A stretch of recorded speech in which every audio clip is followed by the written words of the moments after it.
मेरे जितने भी यूपी बिहार के भाइयों जिनको ये लगता है, बताइए बाकी राज्यों में आपका क्या स्टैंड है? बाकी राज्यों में आपका क्या अधिकार? अरे उतना छोड़िए, हजारीबाग के सांसद और सांसद के बाप भी बिहार के हैं, बिहार के हैं। हाल फिलहाल बागा गांव गए थे और जयंत सिन्हा बगल में बेटा खड़ा था, जयंत सिन्हा जी के बगल में उनका बेटा खड़ा था और क्या बोला पता है? इस पुल का निर्माण हम नहीं कर पाए, मेरा बेटा करेगा। बप्पो सांसद, जयंतो सांसद और बेटू आप सांसद की तैयारी। मैं पुनः रिपीट करूंगा, मेरे जितने यूपी बिहार के भाई जो आज यहाँ डोमिनेट कर रहे हैं, जो आज शासन से प्रशासन में यहाँ अपना प्रभुत्व बना के रखे हैं, अपना वर्चस्व बना के रखे हैं, आपके लोग महाराष्ट्र में भी है, एक मुखिया नहीं है आपका वहां, एक वार्ड पार्षद नहीं आपका वहां, ये झारखंड है। एक तो उल्टा आपको झोली भर के रहने दिए, ठिकाना दिए और आज हम भी यहाँ दिखा के बात करते हैं कि भारत में कोई कहीं है। तो बताइए महाराष्ट्र में आपका कितना विधायक है? बताइए पश्चिम बंगाल में आपका कितना एमपी है? पश्चिम बंगाल में आपका कितना एमपी है? बताइए। दिल्ली का बात मत कीजिए, दिल्ली राज्य नहीं है, दिल्ली राज्य नहीं है, दिल्ली की बात नहीं करेंगे। तमिलनाडु में आपका कितना विधायक है? तेलंगाना में आपका कितना विधायक है? झारखंड में गिना देते हैं। जयंत सिन्हा विधायक का एमपी गिना है, जयंत सिन्हा, संजय सेठ, सुनील सिंह, पीडी राम, पीएन सिंह, निशिकांत दुबे, कितना गिनाएंगे? कितना गिनाएंगे? तो इसलिए हम स्वीकार करते हैं, मैं खासकर मैं बिहार के तमाम जो भी लोग जिस पद पर हैं, मैं आपको बड़ा भाई मानता हूं। संवैधानिक दृष्टिकोण से आप हमारे बड़े भाई हैं, क्योंकि इसी भारत के संविधान के तहत हम लोग आपसे बदलाव लिए हैं। और ये मेरा संदेश क्योंकि लोग बिहारी झारखंडी करते हैं, मैं लोकतंत्र के चौथे स्तंभ के माध्यम से, क्योंकि याद रखिएगा झारखंड के बाद इससे बड़े बड़े दबंग नेता आएंगे। इस छोटी सी आयु में इतने सरल तरीकों से बात रखने वाला बेटा बहुत कम आएगा। मैं तमाम बिहार के भाइयों को ये संदेश दूंगा, हम मानते हैं आप हमारा बड़ा भाई है। अभी गांव में शादी का सीजन है, अगर किसी भाई का विवाह होता है 5 साल बाद उसको अधिकार अलग दिया जाता है, चूल्हा अलग दिया जाता है। यस या नो? हम लोग भाई के ब्याह भाई लोग नेता राज्य कार्यों माफी चाहे तो ध्यान डाला है। अगर भाई का चूंकि शादी का दिन है, भाई को शादी दिया, 2 महीना 6 महीना बाद चूल्हा अलग मिल गया, कुछ साल बाद उसको खेत अलग मिला, मिला कि नहीं मिला? तो यदि उसको चूल्हा अलग मिला तो क्या बड़ा भाई का ये कर्तव्य बनता है कि छोटे भाई का चूल्हा में जाके अपना भोजन पकाएगा? नहीं बनता है। क्या बड़ा भाई का कर्तव्य बनता है कि छोटे भाई का हिस्सा में जो खेत मिला है उसमें जबरदस्ती फसल लगाएगा? ये संदेश बिहार के भाइयों के लिए सीधा संदेश, कोई डर भाई नहीं, लॉजिकली संदेश, सीधा संदेश बिहार के भाइयों के लिए है। हाँ, हम स्वीकार करते हैं हम बिहार से ही अलग हुए हैं और हम आपको अपना बड़ा भाई और खुद को छोटा भाई मानते हैं। और आपसे हमने जमीन का टुकड़ा 46% लिया। जैसे हमारा क्षेत्रफल है 79,000 वर्ग किलोमीटर, बिहार का 93,000 वर्ग किलोमीटर, उनके पास 54% है, हमारे पास 46 है। चलिए 46 ही बहुत है। तमाम बिहार के भाइयों, हमने आपसे ही अलग राज्य लिया है, हम आपका छोटा भाई है, हम अलग चूल्हा ले लिए, हम अपना अलग खेत बना लिए। अरे हम अपनी पत्नी भी बिहार के अलग ले आए। क्या हमारी पत्नी आपकी होगी? क्या हमारा खेत आपका होगा? क्या हमारा चूल्हा आपका होगा? हमारा चूल्हा आपका नहीं, हमारी रोटी आपकी नहीं, हमारी पत्नी आपकी नहीं, हमारा खेत आपका नहीं, तो फिर आज आपका कैसे?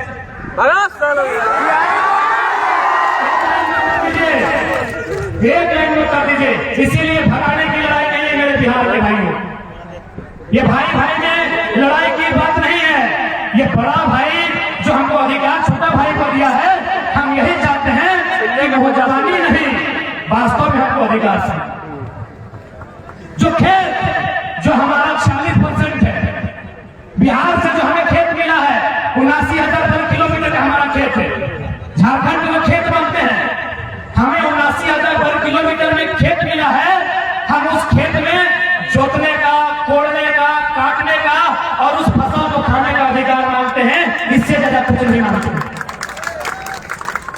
इसीलिए भ्रम मत फैलाए, इसीलिए किसी भी प्रकार का कोई भ्रम नहीं फैलाए कि हम बारी बिक्री कर रहे हैं।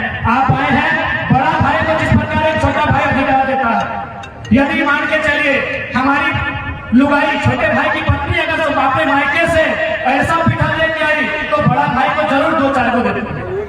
तो ठीक उसी प्रकार हमारे यहाँ कंपनी है, आपको 25% की बात कर रहे हैं, जिसको लेना है लीजिए। हमारे यहाँ जो सरकार की नौकरियां हैं हम 10% खुला रख रहे हैं, जिसको लेना है लीजिए। बिहारी को लेना है, बंगाली को लेना है लीजिए। हम यहाँ जो प्रशासनिक जिसमें हमारे प्रशासन पुलिस के बड़े अधिकारी बनते हैं, जेपीएससी, हम वहां भी कह रहे हैं 75% दो, वहां भी 25% खुला रख रहे हैं। अरे बड़ा भाई को दे रहे हैं, नियम से देंगे ना। अब पत्नी हमारी, ससुराल हमारा, और 10 को अगर ऐसा रोटी मिला तो 5 को देंगे क्या? अरे पत्नी हमारी, ससुराल हमारा, ऐसा समझ रहे हैं।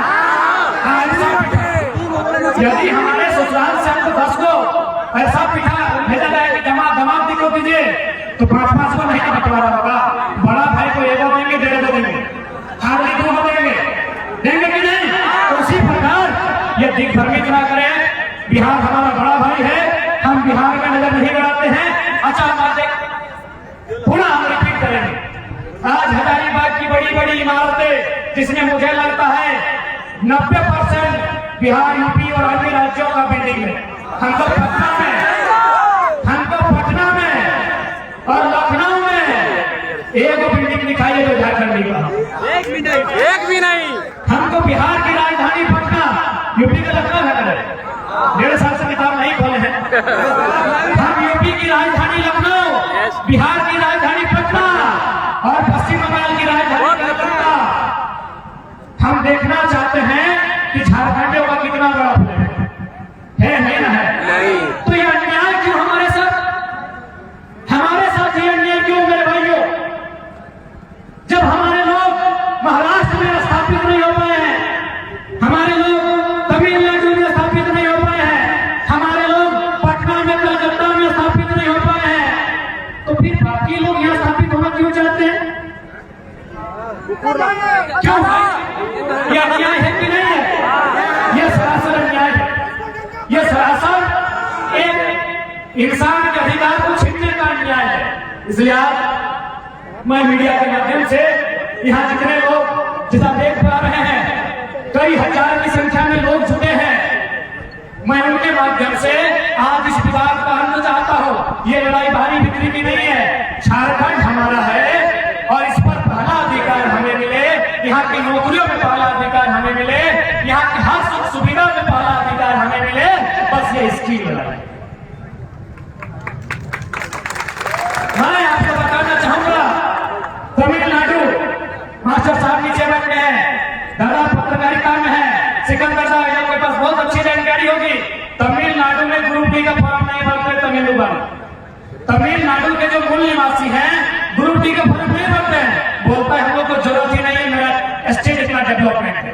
तो ठीक उसी प्रकार यदि कोई बढ़िया राजनेता यदि इस राजधानी को संभाले, यदि बढ़िया ब्यूरोक्रेट इन दफ्तरों को संभाले, तो झारखंड में इतनी खनिज संपदा है कि हम लोग खुद इस्तेहार देंगे कि 3rd और 4th ग्रेड में 50% बंगाल, बिहार, यूपी को देती है। आइए और नौकरी कीजिए। मेरे साथियों, जैसा मुझे सूचना मिला है, तमिलनाडु में जो रेलवे का DEF लेवल का आता है, नहीं भरते हैं, क्योंकि वह स्टेट डेवलपमेंट स्टेट है, GDP देने वाला स्टेट है, वहाँ रोजगार का साधन है। तो सोच सकते हैं जब तमिलनाडु में अपना डेवलपमेंट है, यदि झारखंड में अच्छी पॉलिसी बन जाए तो झारखंड स्वर्ग से वास्तव में सुंदर होगा। इस बात की पूरी गारंटी है। हम लोग खुद फाट करेंगे कि मेरा 2 दोस्त इंस्टाग्राम के माध्यम से पटना में दोस्ती हुआ है, फेसबुक के माध्यम से 2-4 बंगाली लोग से मेरा दोस्ती हो गया है। हम खुद फाट करेंगे कि मेरे राज्य में वैकेंसी आया है, तुम फॉर्म भरो, फिर भी हम करेंगे।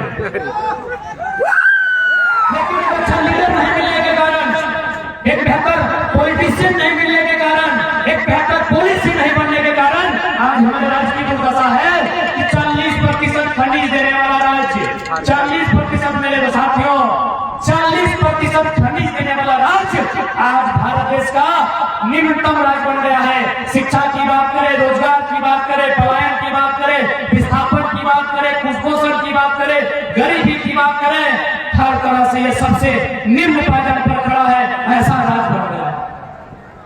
इसलिए आज बहुत सारे लोग कहते होंगे हमें कोई लीडर बनने का हम लोग का उद्देश्य नहीं था, लेकिन अब एक बात बताइए, भारत एक लोकतांत्रिक देश है, जो भला राज्य के सर्वोच्च मंदिर विधानसभा से हो सकता है।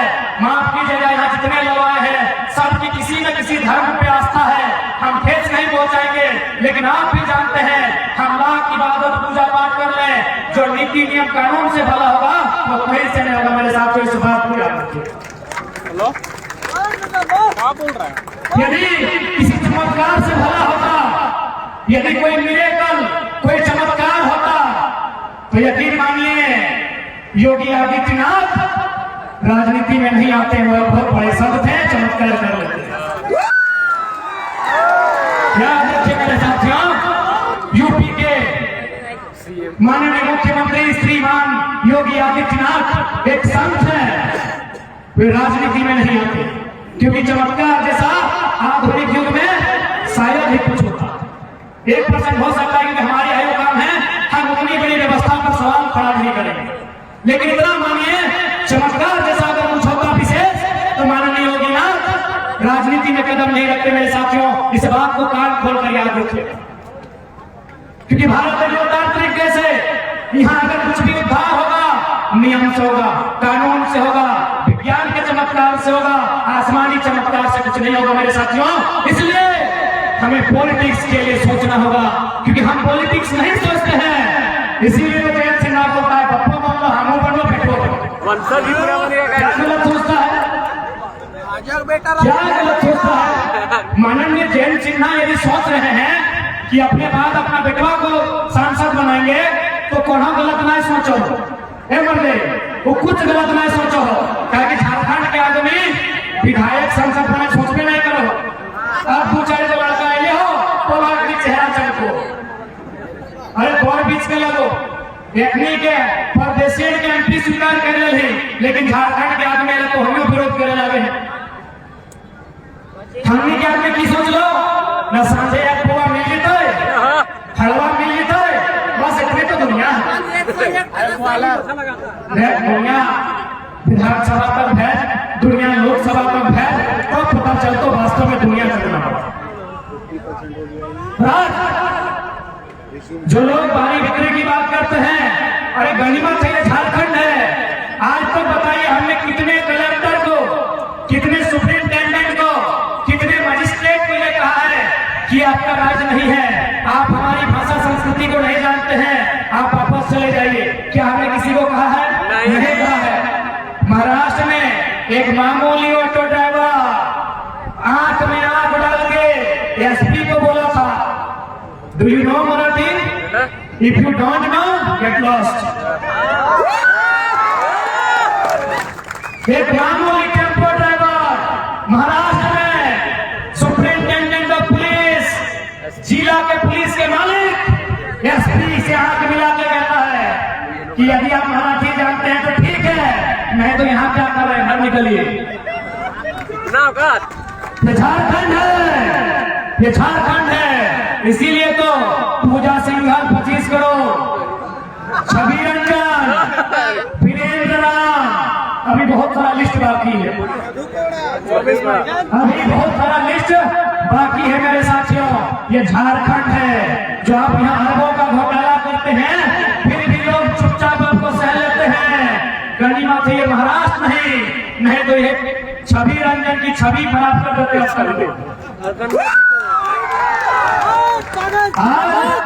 झारखंड के सबसे प्राचीन जिला से सिन्हा ठोक के बोल रहे हैं कि जिस दिन झारखंड के लोगों का कैरेक्टर मराठी और तमिलनाडु के तर्ज पर होगा ना, अच्छे किसी छवि रंजन की छवि खराब कर देंगे।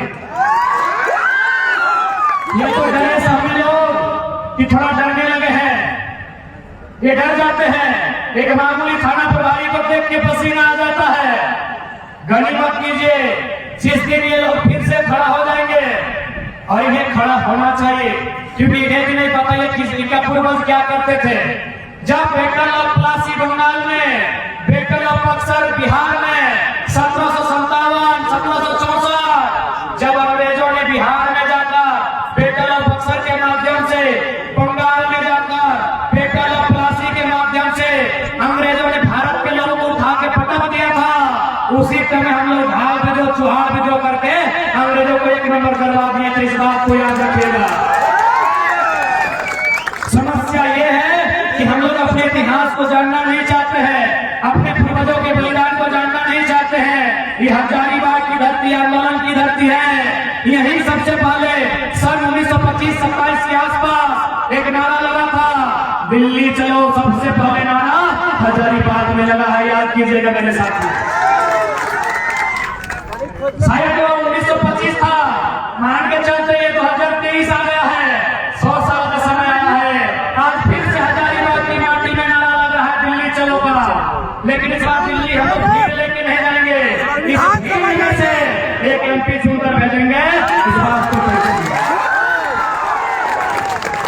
अब बहुत सारे लोग बोलेंगे कि इन लोग झारखंड का मुद्दा को लेकर पॉलिटिक्स किया है, दिल्ली में क्या करेगा? न दिल्ली में हम वही करेंगे जो चाइना से युद्ध हारने के बाद उस समय के प्रधानमंत्री पंडित जवाहरलाल नेहरू की आंख से आंख डालकर राज्यसभा संसद राष्ट्रकवि रामधारी सिंह दिनकर ने कविता कही थी कि रोक रजिस्टर को यहाँ जाने दे, उनको स्वर्ग दे, मुझको लौटा दे गांधी गदा, मुझको लौटा दे अर्जुन भीम। प्रधानमंत्री से आंख से आंख मिलाया था। जबकि मजे की बात है, राज्यसभा संसद कांग्रेस की तरफ से थे, प्रधानमंत्री कांग्रेस का था, लेकिन फिर भी रामधारी सिंह दिनकर ने जुर्म किया था कि यदि आपको डर लगता है तो हमको युधिष्ठिर की जरूरत नहीं है, हमको त्रिनेत्र खोलने वाले महाकाल को दीजिए और पूरे भारत में शंखनाद की घोषणा कीजिए। ये किसने कहा था? रामधारी सिंह दिनकर, जिन्होंने रश्मि रत्ती लिखी है। तो ठीक उसी प्रकार यदि आपको लगता है कि हम लोकसभा में क्या करेंगे, तो देश के प्रधानमंत्री मोदी जी बन के आए, केजरीवाल बन के आए, राहुल गांधी बन के आए, नीतीश बन के आए, बनर्जी ममता बन के आए, हमें दिक्कत नहीं है, कोई बन के आए, हम उनके आंख में आंख डालकर सवाल करेंगे कि अडानी का पावर प्लांट यदि बिजली बांग्लादेश को जाना था तो गोड्डा में क्यों लगाए? हम उनसे आंख में आंख डाल के सवाल करेंगे कि यही बूढ़ा खाप कर रोता, जब ये दूसरे राज्य में कंपनी खोलता है वहां 0 पोल्यूशन होता है, झारखंड में हमारा भाई लोग कैंसर से कैसे बड़ा? प्रधानमंत्री उत्तर दीजिए। हम प्रधानमंत्री सवाल करेंगे कि NTPC का मतलब देश होता है क्या? अडानी का मतलब देश होता है क्या? यदि नहीं होता है तो एक NTPC के लिए, एक अडानी के लिए बड़का गांव में 1000 पुलिस फोर्स क्या कर रही है? अरे अंग्रेजों की ईस्ट इंडिया कंपनी ने उतना अत्याचार नहीं किया है जितना भारत की कंपनी आज बड़का गांव में कर रही है। आज NTPC हो, मगध आम्रपाली हो, या फिर त्रिवेणी संगम हो, या वहां जो भी कंपनियां कोयला तोड़ने के लिए स्थापित है, आज इस प्रकार की अमानवीय काम कर रही है, आज इस प्रकार झारखंड के लोगों के साथ शोषण कर रही है, पूरे ब्रह्मांड में इतना अन्याय किसी के साथ नहीं हुआ। इसलिए आज यदि आपके मन में ये सवाल आता है कि ये लोग अब लोकसभा में क्या करेंगे, अरे हमारी पहली जरूरत लोकसभा में ही है, ताकि पूरी दुनिया को बताएंगे हमारी दर्द क्या है, हमारी पीड़ा क्या है, हमारे साथ जुल्म क्या है, हमारे साथ अपमान क्या है, ये पूरी दुनिया को बताएंगे। और पूरी दुनिया को यदि बताना है तो हजारीबाग के गांधी मैदान से नहीं, गांधी के संसद से बताएंगे।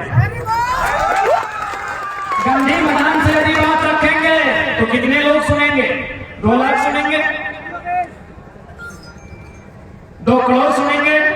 हमें पूरी दुनिया को बताना है कि किस प्रकार झारखंड के साथ बेईमानी हो रही है। आने वाले दिनों में कर्णपुरा जो कोल ब्लॉक है, बड़का गांव के रेडारी और कुचक्रा का हिस्सा मिलाकर वहां 235 गांव विस्थापित होंगे। हमारे पास विस्थापन नीति नहीं है, हमारे 235 गांव विस्थापित होंगे। आप समझ सकते हैं कितना अन्याय होगा। कौन बात करेगा? क्योंकि ये गूंगा सांसद बात करने की हिम्मत है नहीं, क्योंकि इनको मंत्री पद थमा दिया जाता है, यानी गर्दन में पट्टा बांध दिया जाता है। इनकी हिम्मत भी नहीं है और इनकी जरूरत भी नहीं है, क्योंकि इनका एक इतना जमीन नहीं गिरा है मेरे साथ। कौन बात करे? इसीलिए हमारी पहली जरूरत, यदि आपसे कोई पूछे कि चेंगड़ा लोग लोकसभा में क्या करेगा, बोला यही लोग क्या करेगा, बुढ़वा लोग ऐसे में सूख जाता है।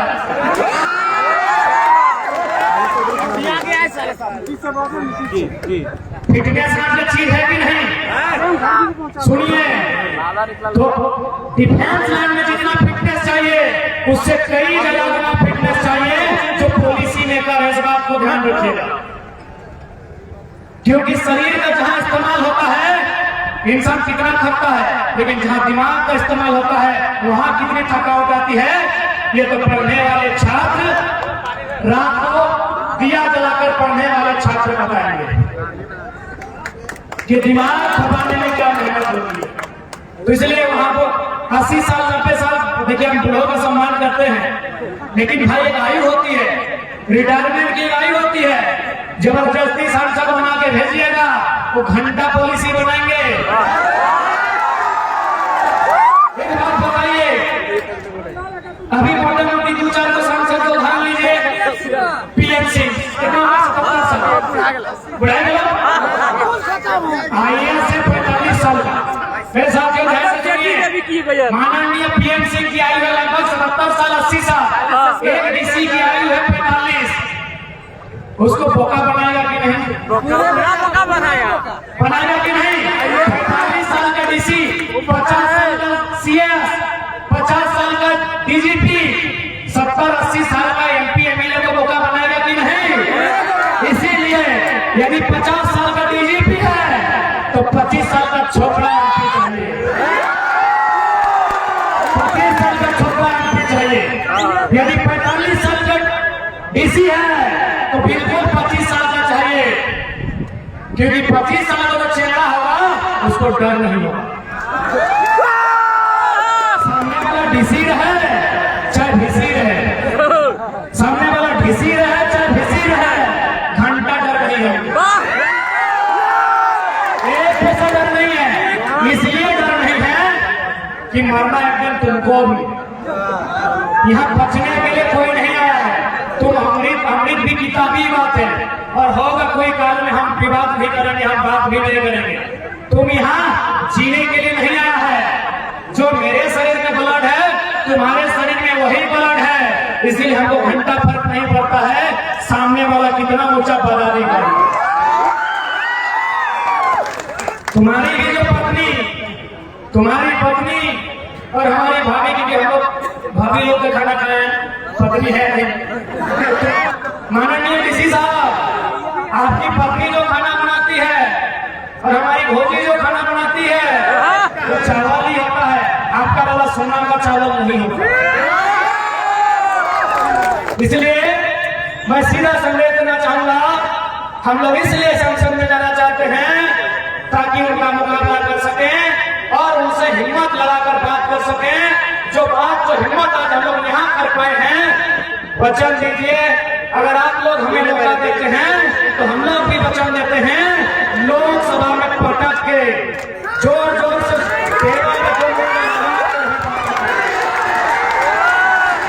देश के प्रधानमंत्री से बात करेंगे और उनसे तो यही कहेंगे कि अरे भाई, जो योग्यता आपकी है वो योग्यता हमारी है।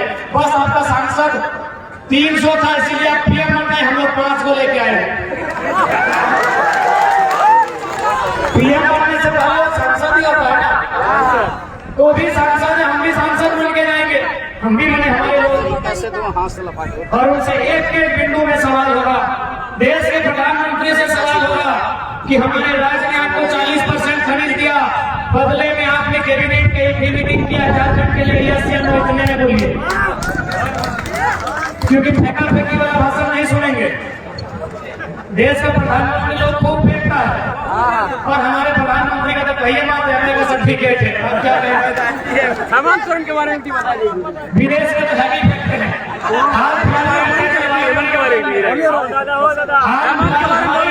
यशस्वी प्रधानमंत्री क्योंकि हजारीबाग बीजेपी वालों का गढ़ है, थोड़ा इसलिए चश्मे लगा के बोलते हैं।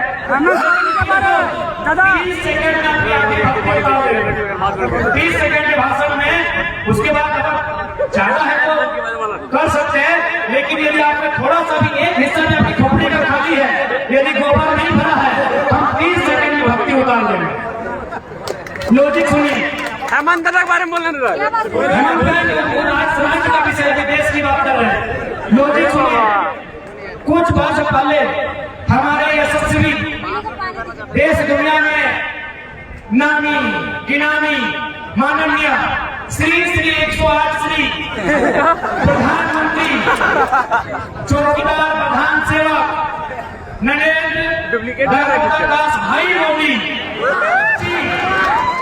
विदेश गए थे जलवायु सम्मेलन में। ध्यान से सुनिएगा, जलवायु सम्मेलन में यशस्वी प्रधानमंत्री विदेश गए थे, विषय था क्लाइमेट को लेकर। और हाल फिलहाल तो देखिए, छठा क्लास का बच्चा क्लाइमेट पे सवाल किया तो क्या बोला कि क्लाइमेट चेंज नहीं हुआ है, हमारी उम्र 40 से 45 हो गई, हम चेंज उन्होंने कहा, बकायदा उन्होंने पूरी दुनिया के सामने कहा कि हम लोग कोयला आधारित, जो कोयला पे आधारित उद्योग है वो कंट्रोल करेंगे।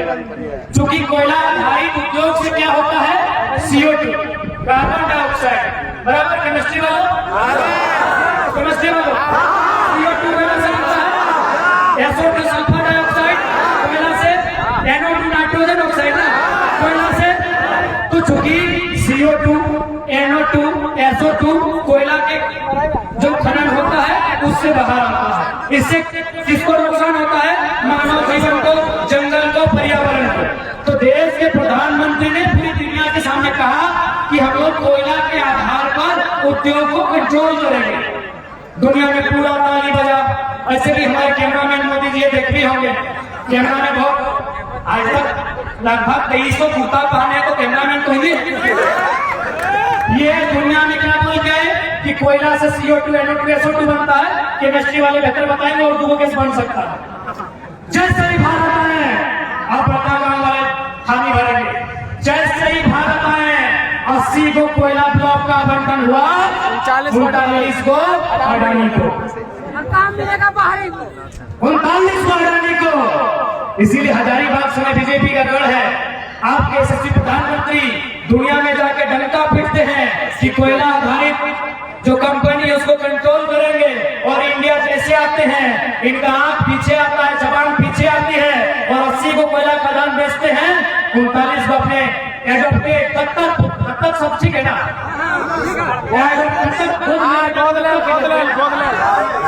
हम बच्चे हैं हमारे अभिभावक अपने दत्तक पुत्र अडानी को 39 को कोयला का खदान आवंटन करते हैं। जिसके बड़का काम है, सोच के देखिए मेरे साथियों। इसीलिए आज MP भी बनाने की आवश्यकता है, जो जाके लोकसभा के भीतर इस बात को रख सके, लोकसभा के भीतर अपनी बातों का लोहा मनवा सके। और हम पूरा विश्वास कीजिए, प्रधानमंत्री को छोड़िए, यदि वो अपने मित्र, चूंकि ट्रंप के टाइम बोलते हैं ट्रंप मित्र है, बाइडेन के टाइम बोलते हैं बाइडेन है, चलिए बाइडेन की बेटी साइडेन उनकी मित्र है। प्रधानमंत्री को छोड़िए, व्हाइट हाउस में जो अमेरिका का प्रेसिडेंट बैठा है उनको बुला के लिए ये भारत की संसद बैठाइए, हमारे सवालों का उत्तर वे भी नहीं दे पाएंगे, हमारे लॉजिकल सवालों का उत्तर वो भी नहीं दे पाएंगे। और कहां से देंगे? वो जब इंडिया आए तो मोदी जी दीवार खड़ा कर दिए थे, कहां से देंगे? उनको इंडिया देखने ही नहीं दिया तो सवाल सुनने देंगे? इसलिए देखिए, मैं स्पष्ट कहूंगा, तमिलनाडु में बीजेपी और कांग्रेस का संसद नहीं भेजते हैं, वो तमिलनाडु का संसद भेजते हैं। बाकी जिसको मन बुझाएगा समर्थन दिल्ली में देंगे। तेलंगाना में NDA UPA का संसद नहीं भेजते हैं, वो अपने भेजते हैं। ममता दीदी से सीखिए ना, वो UPA NDA का सांसद नहीं भेजती है, वो बंगाली सांसद भेजती है। और दिल्ली में जो होगा देखा जाएगा। MP अपना भेजिए, दिल्ली में समर्थन देने बोले या समर्थन देगा, विपक्ष में बैठने बोले या विपक्ष में बैठेगा, आपसे पूछ के बैठेगा। जनता से पूछ के बैठेगा। आप यही मोहर लगाते हैं कि हमारे हजारीबाग का कैंडिडेट एनडीए समर्पित है, हमारे गिरिडीह का कैंडिडेट यूपीए समर्पित है। आप यही मार्का लगा दिए हैं एनडीए यूपीए। वो घंटा झारखंड की बात करेगा, उसके गर्दन में पट्टा डाल के रखेंगे कि नहीं रखेंगे। इसलिए इंडिपेंडेंट हम झारखंडी मोहर लगा के भेजेंगे, हम झारखंड का ठप्पा लगा के भेजेंगे। दिल्ली में क्या करना है नहीं करना है वो झारखंड की जनता उन्हें बताएगी, ट्विटर के माध्यम से बताएगी, फेसबुक के माध्यम से बताएगी, मीडिया के माध्यम से बताएगी। जो भी माध्यम होगा उस माध्यम से बताएगी कि हमारे सांसद को क्या करना है। आपकी जानकारी के लिए दुनिया में दो प्रकार के लोकतंत्र होते हैं, एक प्रत्यक्ष लोकतंत्र, एक अप्रत्यक्ष लोकतंत्र। भारत कैसा लोकतंत्र है आपको जानकारी है ना? अप्रत्यक्ष लोकतंत्र। अप्रत्यक्ष लोकतंत्र का मतलब है कि जनता डायरेक्ट नियम नहीं बनाएगी, क्योंकि यदि इस जनता को बोलेंगे आप दिल्ली जाके नियम बनाइए तो मारामारी होगा कि नहीं। यानी भारत देश की जो लोकतांत्रिक व्यवस्था है वो अप्रत्यक्ष रूप से है। यानी जनता क्या करेगी कि इस भीड़ में उदय राव को अच्छी जानकारी है, संजय राव को अच्छी जानकारी है, मनोज राव को अच्छी जानकारी है, महेंद्र राव को अच्छी जानकारी है, राजेश सर को अच्छी जानकारी है, सुनील राव को अच्छी जानकारी है, तो उनको कहें कि हम आपको चुन के संसद भेज रहे हैं, आप हमारी बात को रखिए। इसी को बोला जाता है अप्रत्यक्ष लोकतंत्र। जिन देशों में जनसंख्या कम है वहाँ प्रत्यक्ष लोकतंत्र है, जिस देश में जागरूकता है वहाँ डायरेक्ट लोकतंत्र है। जनता खुद जाती है, बैठती है, नियम बना के वापस आती है, क्योंकि हमारे देश में पॉसिबल नहीं है। तो ठीक उसी प्रकार यदि हमारे एमपी चुन के जाएंगे तो हमारे भाई लोग इनको आप बोलेंगे। इसी प्रकार हजारीबाग में जुटेंगे, पढ़ने वाले छात्र जुटेंगे और आप जो आपके एमपी होगा उससे बोलिएगा भैया ये बात दिल्ली में रखना, बात खत्म है। एक में बोलिएगा कि भैया ये बात आपको दिल्ली में रखना है, और नहीं तो याद रखिएगा गांधी मैदान भले गांधी के नाम में है लेकिन समाधि सांसद आपकी हो। भीड़ का केस नहीं होता है भाई, भीड़ का केस नहीं होता है। 10,000 लोग मिलकर अगर एक सांसद को दौड़ा दौड़ा के धोती खोल के मारेंगे, नो एफआईआर, कोई केस नहीं होगा, कोई केस नहीं होगा। जब एक सांसद को 5 लाख लोग वोट देते हैं तो 5,000 लोग धोती खोल के मारिए ना, क्या दिक्कत है?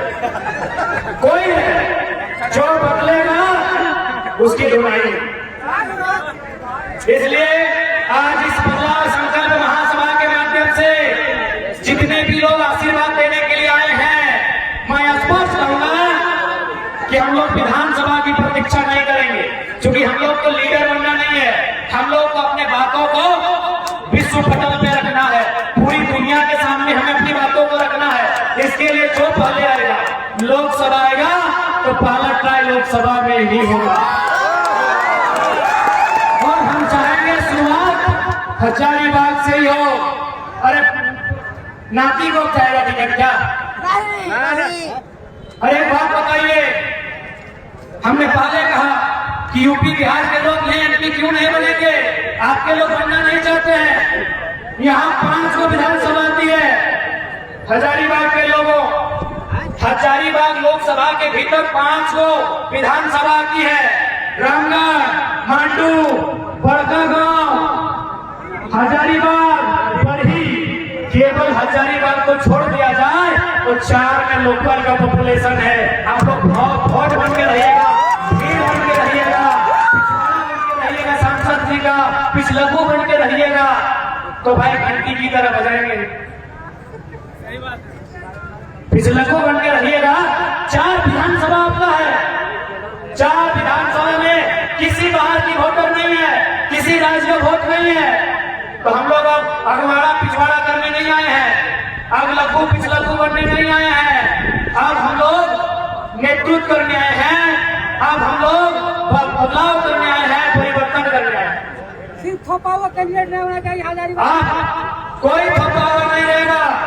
4 एमएलए जब विधानसभा में आपके अधीन है, इसलिए अब आपको अपनी वोट की शक्ति को पहचानना होगा। नहीं तो हमेशा इन नेताओं के हमारे पिछले को बनकर रहना होगा। इसलिए पहला शुरुआत लोकसभा से होगा, पहली शुरुआत जो होगी वो एमपी के तौर पे होगी। क्या हजारीबाग का गांधी मैदान गांधी का शपथ लेकर तैयार है? तैयार है? वजीर देंगे उम्मीद करते हैं, उम्मीद करते हैं कि आने वाला समय यदि लोकसभा में बदलाव होगा तो पहला बदलाव हजारीबाग से होगा। हजारीबाग के साथ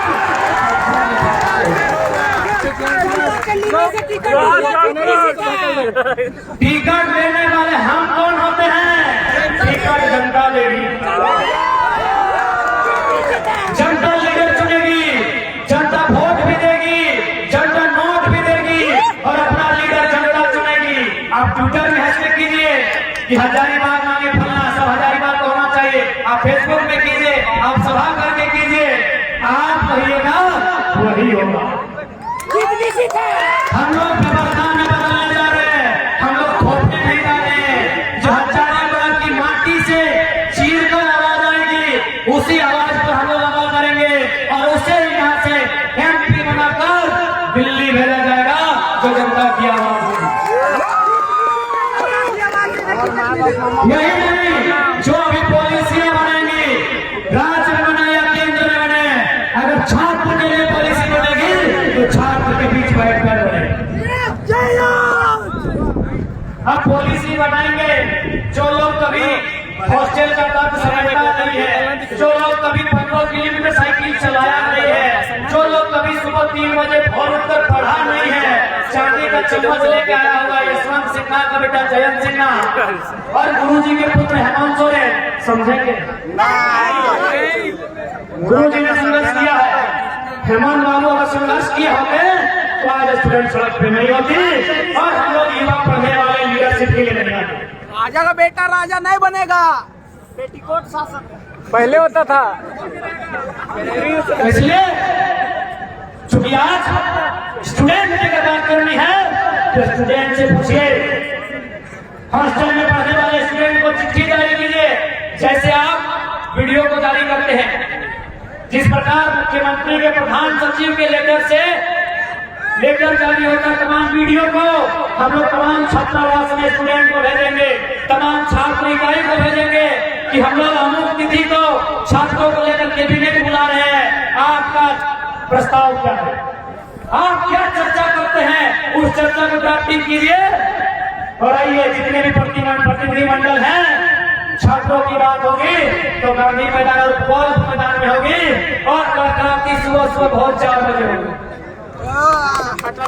जिस समय छात्र जाता है उसी समय सभी विधायक को जगाएंगे, उसी समय सभी सचिव को जगाएंगे, गाड़ी में भर के गोल्फ मैदान गांधी मैदान लेके आएंगे और बोलेंगे अपने नियम बना, एसी में बैठ के नियम बनाओगे, बैलगाड़ी मानना पड़ेगा, एसी में बैठ के नियम बनाओगे, छात्रों का नियम एसी बैठ के बनेगा। ये कोई नियम जो भी एमपी एमएलए बनेंगे 2024 में नहीं बन पाए तो कोई नियम नहीं बनाएगा, वो पूछ के बनाएगा। छात्रों के लिए नियम बनेगा तो छात्रों से पूछ के बनाएंगे। जो कोचिंग संस्थानों में पढ़ते हैं, जो हॉस्टल्स में पढ़ते हैं, जो ग्रुप स्टडी करते हैं, जो गांव में पढ़ते हैं, जो शहरों में पढ़ते हैं, पढ़ने वाले छात्रों से पूछ के नियम बनेगा। यदि विस्थापन नीति बनानी हो तो यूपी बिहार वालों से पूछ के बनाएंगे क्या? विस्थापन नीति बनानी हो तो मंगलपुरा बंडा गांव के लोगों से पूछ के बनाई जाएगी। जो विस्थापित का दर्द देखे हैं धनबाद बोकारो के कोयला खदानों के लोगों से पूछ के बनाएगी, जिन्होंने अपने बाप दादा की 20 एकड़ 25 एकड़ जमीन फैक्ट्री को दिया, उनसे पूछ के बनाई जाएगी विस्थापन नीति। कृषि नीति बनाई जाएगी तो क्या ऐसी पंखे में? जी नहीं। किसान का संघर्ष कब होता है? जेठ की दोपहरी में जब हल लेके खेतों में निकलता है। जेठ की दोपहरी में सभी विधायक को खेत में बैठा के पॉलिसी बनेगा, कोई हवा नहीं, कोई पंखा नहीं। जैसा किसान धान उगाता है और जरूरत पड़ेगा तो सावन महीना में कादा खेत में लेके कादा में बैठा के पॉलिसी बनेगा। बिल्कुल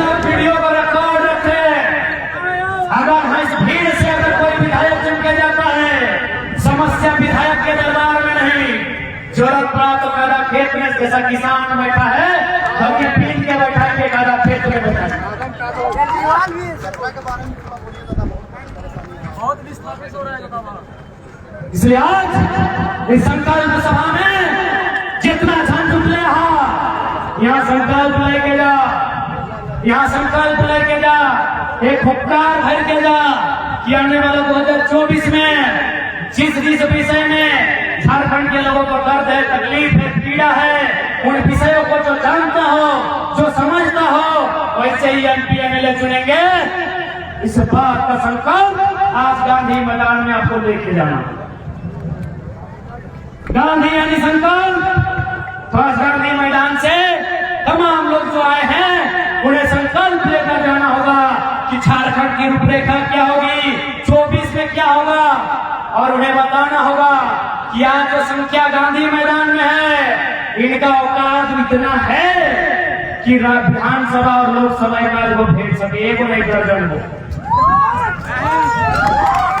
इसलिए आज यदि हजारीबाग में शुरुआत होगा तो यकीन मानिए वो आज चतरा भी जाएगा, क्योंकि चतरा में भी अन्याय है। और सुनने में आया चतरा भी एक ऐसा लोकसभा है जहां आज तक चतरा का बेटा सांसद बना ही नहीं है। उपकार का विषय है चतरावासियों, यदि आए हैं तो थोड़ी शर्मिंदगी महसूस भले क्यों न कीजिए, अपमानित महसूस कीजिए, क्योंकि कभी कभी अपमान ही प्रतिशोध लेती है। और पूछना किसी स्त्री से पूछिए,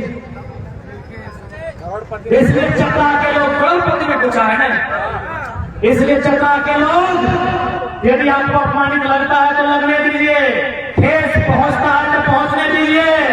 आज प्रतिशोध की बात है, चतरा में भी बदलाव होना चाहिए। हुआ न चलतो बाहरी संसद न चलतो,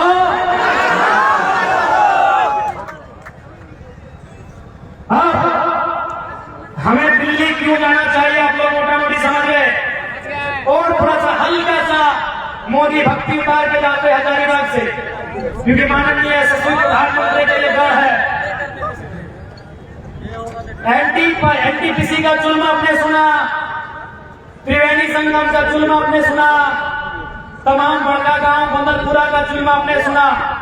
अब चूंकि आज जिस प्रकार भारतवर्ष होता है, हिंदुस्तान होता है, उसी प्रकार 2000 ये जो टाइम है 2019 के बाद भारत को एक नया नाम है। कौन लोग जानते हैं भारत का नया नाम? अडानी नहीं जानते हैं? अरे पढ़े लिखे नौजवान नहीं जानते हैं तो बाकी लोग कैसे जाने? 9,000 करोड़ घोटाला और सेम एकदम सेम INDIA इंडिया उसी स्पेलिंग है लगभग ADANI एकदम सेम है, कोई नया वर्ड नहीं है। यानी घुमा फिरा के इंडिया से अडानी हो गया है। कैसे बताते हैं? बताना जरूरी है, बीजेपी का दल है, बताना जरूरी है। गोड्डा में जो पावर प्लांट उसका कोयला कहां से आता है जानकारी है? फ्रांस से, शायद ऑस्ट्रेलिया से, बराबर ऑस्ट्रेलिया से आता है कोयला, ऑस्ट्रेलिया से आता है, डिपुट होता है गोड्डा में, बिजली बनता है गोड्डा में, जमीन है गोड्डा का, और बिजली का प्रोडक्शन जाता है बांग्लादेश। लॉजिकली समझिएगा, थोड़ा सा थोड़ा दिमाग थोड़ा हम लोग को भी दे दीजिए, बाकी मोदी जी को दे दीजिएगा। हमारे जाने के बाद एक चीज थोड़ा जगह जाते हैं।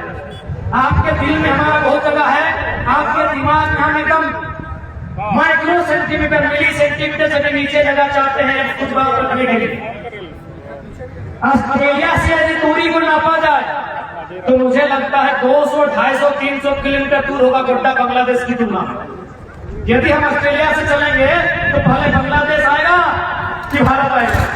बांग्लादेश आएगा, क्योंकि ऑस्ट्रेलिया जिस दिशा में है बांग्लादेश उस दिशा में पहले है। यानी यदि हम ऑस्ट्रेलिया से चलेंगे तो पहले बांग्लादेश आएगा, ना कि झारखंड आएगा। तो सिंपल सा फंडा है, यदि कोयला ऑस्ट्रेलिया का लेना था और बिजली प्रोडक्शन अगर बांग्लादेश के लिए करना था तो जमीन बांग्लादेश की है। एक सेकंड हमको जगह दे दीजिए, दिमाग में सारा भूत उतार देंगे कि जमीन आपको बांग्लादेश का लेना था। आप भले बांग्लादेश को गाली दीजिए, आप भले इंडिया पाकिस्तान हिंदू मुसलमान कीजिए, बांग्लादेश आपसे झारखंडियों से तो चालाक है। बिजली लिया, एक बिट्टा जमीन नहीं दिया, एक बिट्टा जमीन नहीं दिया। pollution, CO2, NO2